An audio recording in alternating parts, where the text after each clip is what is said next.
Good morning. Ngasigi runes ki reading haipetang yengminarase ado group 1 group 2 ko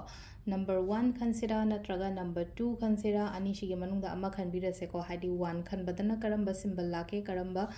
energies lake karamba message lake hamdo yengminarase group 2 dana haidi kai kai lakadage hamdo adu yengminarase ko ado number si do na choose to biyo ko haidi number 1 or number 2 ko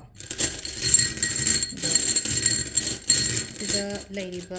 rules sidagi ani katang lasok ko ado ani se hapetam ko randomly group 1 gidana hadi karamba group 1 dana sida la ko sigi symbol ko hadi kitang f mamba symbol lam la ko aduga group 2 dana sigi symbol se la ko adu sigi symbol sing se kari symbolize torino habado adu hape ye minar se ko Group 1 ki se ko hari thabak tawgadaba leragadi phajana khandharaga taw hai ko ngasigi oina hari kinoma chatke kinoma tawge na haraga di ko hari khallo phajana ko hari think before ko hari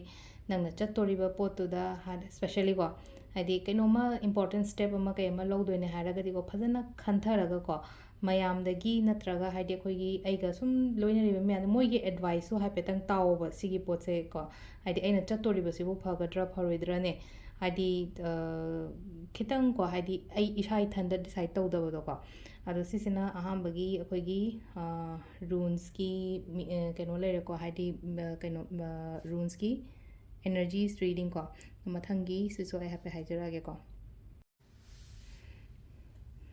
number 2 gi m manba ko m manba se koina manas kaina hai ko symbol da ko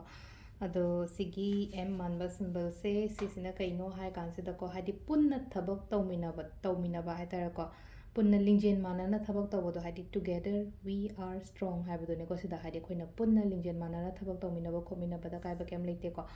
ikai ba kem ta leite ko hadi mi amagi advice khoina lobo matamda hadi ko e mana haise ke do boi taru doino ke do boi tajaru doino kaina khanbana taba e ma hari sisu khoida kanna basu yai ne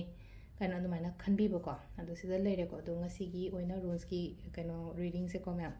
thank you